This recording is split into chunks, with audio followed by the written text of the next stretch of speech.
अस्सलाम वालेकुम दोस्तों, ये देख लो उल्लू की ज़ुबान आ गई है। ये ज़ुबान कह रहा हूँ, चोंच।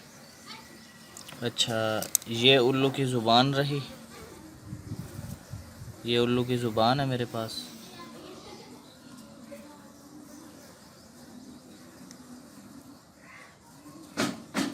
सारी चीज़ें आ चुकी हैं।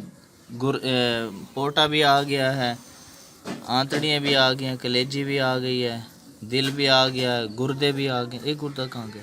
ये रहा, ये गुर्दा है भाई।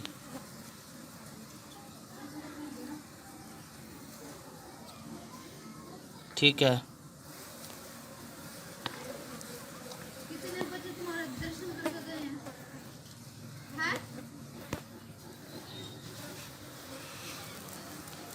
और ये बच गया बाकी खोपड़ी इसकी। ठीक है, इसकी आंखें अब निकालने की कोशिश कर रहा हूँ मैं। वीडियो को बंद करें।